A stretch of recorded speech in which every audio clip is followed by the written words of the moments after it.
a contested sector of the Eastern Front, 0600 hours on a recent winter morning, the beginning of what Russian command believed would be a decisive breakthrough operation. A Russian mechanized regiment, 1,900 combat soldiers, supported by 43 main battle tanks and 52 infantry fighting vehicles, launched an assault against Ukrainian defensive positions. The objective was penetration of Ukrainian lines and advance to operational depth. Initial resistance appeared light. Ukrainian forces withdrew systematically. By 1400 hours, the Russian regiment had advanced 8 kilometers beyond the original defensive line. Russian command declared success. The breakthrough had been achieved. Orders were issued to consolidate positions and prepare for follow-on exploitation. 72 hours later, the regiment would cease to exist. 97% casualties. Every tank destroyed or abandoned. Every infantry fighting vehicle burned. 312 soldiers taken prisoner. The remaining survivors dead in an 8-kilometer pocket that became a mass grave. This happened days ago. The pocket has been cleared. The final casualty count is still being compiled. The strategic lessons are still being analyzed. This is what occurred during those 72 hours. Ukrainian defensive doctrine in this sector had been developed over months of combat. Commanders understood that rigid linear defense against Russian numerical superiority often resulted in attrition that favored attackers. Alternative approaches were required. The defense-in-depth concept allows attackers to penetrate initial positions while preserving combat power. Defenders trade space for time and enemy overextension. Once attackers advance beyond sustainable logistics and mutual support, defenders counterattack to isolate and destroy the penetration. Ukrainian forces implemented this doctrine deliberately. Forward positions were lightly held. When Russian assault began, defenders engaged briefly, then withdrew systematically.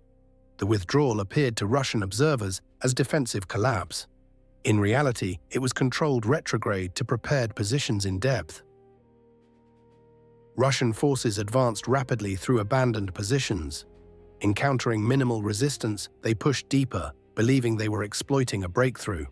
By mid-afternoon of the first day, the regiment had advanced 8 kilometers and occupied abandoned Ukrainian positions. The regimental commander reported success to higher headquarters. The defensive line had been breached, enemy resistance was collapsing, the regiment was positioned for deep exploitation.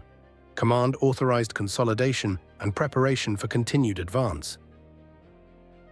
What Russian intelligence failed to detect was Ukrainian forces closing behind the advance. As the regiment pushed forward, Ukrainian units moved to occupy positions along the penetration corridor. By 1800 hours on day 1, the regiment was in a salient 8 kilometers deep and 3 kilometers wide, surrounded on 3 sides.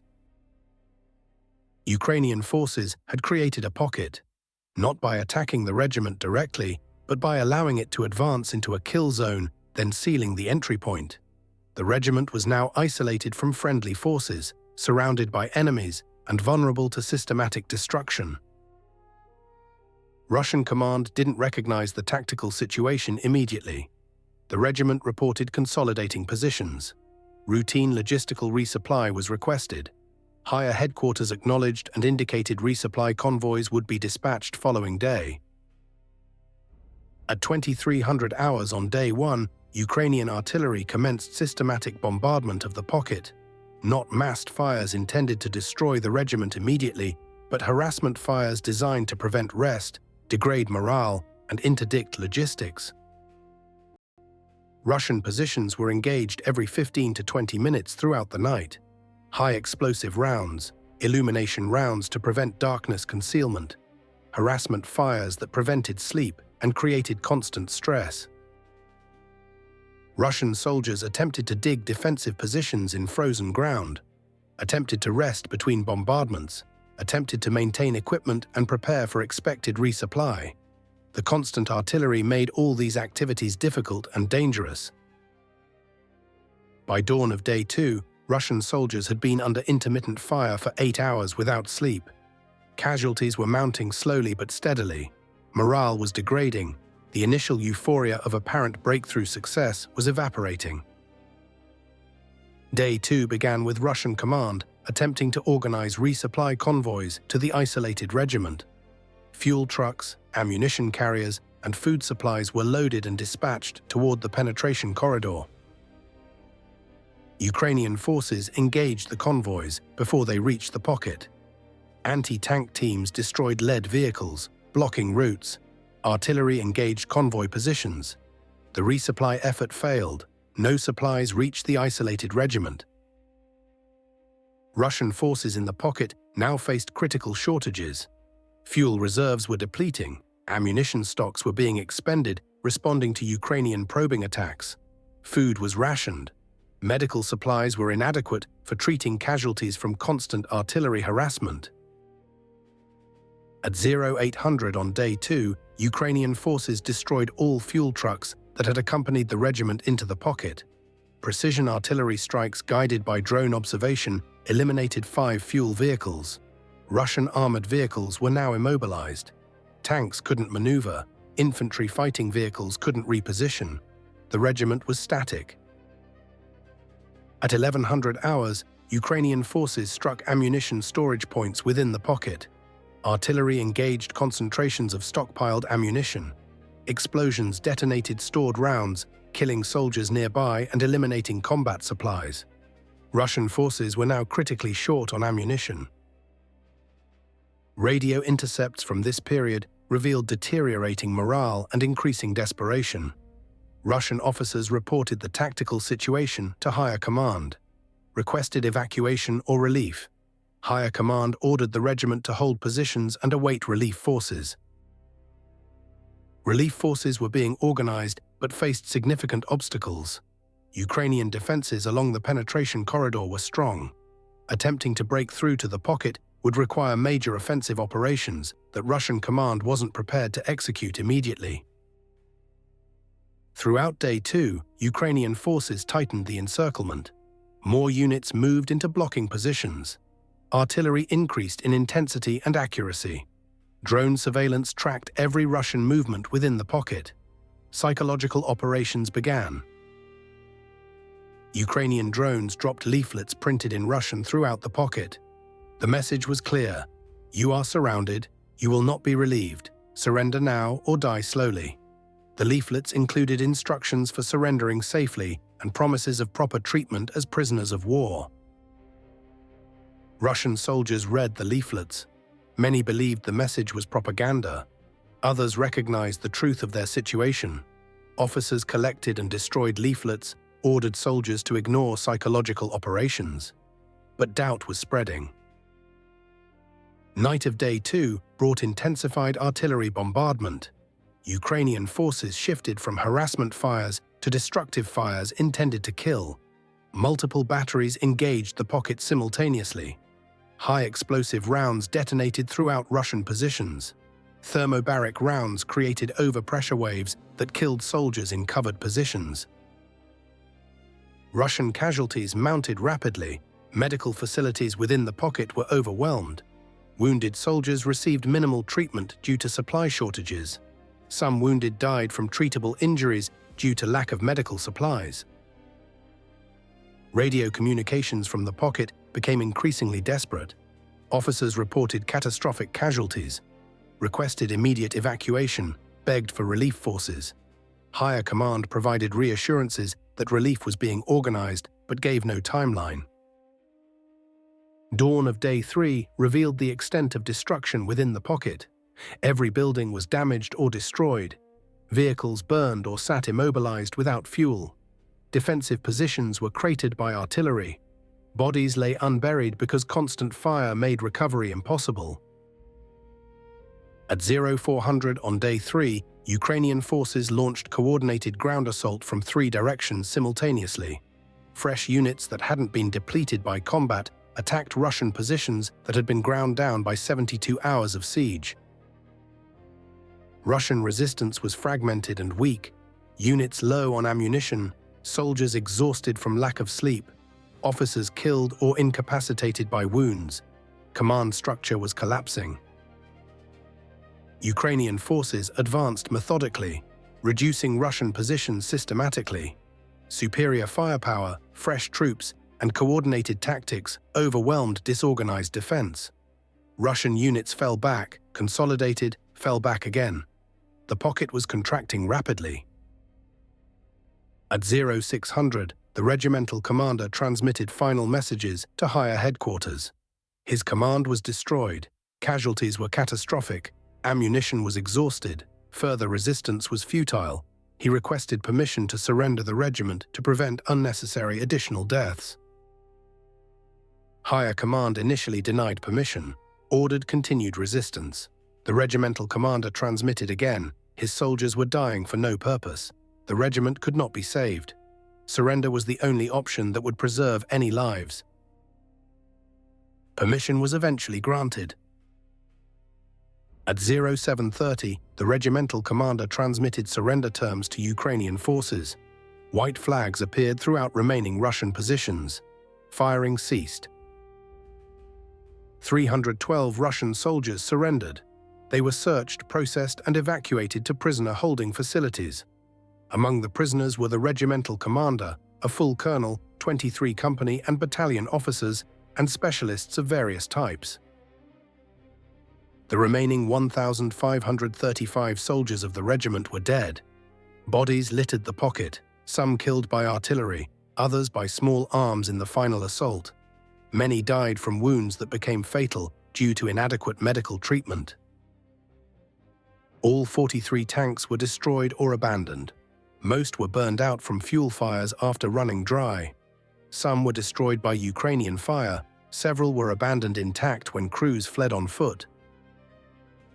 All 52 infantry fighting vehicles were destroyed. Most burned. Some showed penetration damage from anti-tank weapons. Others were disabled by mobility kills and subsequently destroyed by artillery. Supporting vehicles, artillery pieces, logistics trucks, command vehicles, all destroyed or captured. Nothing functional remained of the regiment's equipment. The pocket was cleared over subsequent days. Bodies were recovered. Equipment was assessed for intelligence value or salvage potential. The area was secured and defensive positions were re-established. Ukrainian forces reported their casualties as significantly lower than Russian losses. Exact figures remained classified, but estimates suggested fewer than 300 casualties, including killed and wounded. The casualty exchange ratio heavily favored defenders. The tactical execution demonstrated sophisticated operational planning. Ukrainian forces deliberately allowed Russian penetration, sealed the corridor, and systematically destroyed the isolated force. This required discipline to execute controlled withdrawal, coordination to close the pocket, and patience to conduct siege operations methodically. Russian operational failures were multiple. Intelligence failed to recognize the withdrawal as deliberate rather than collapse. Planning failed to secure the penetration corridor. Logistics failed to sustain the advanced force. Command failed to recognize the encirclement early enough to withdraw before being trapped.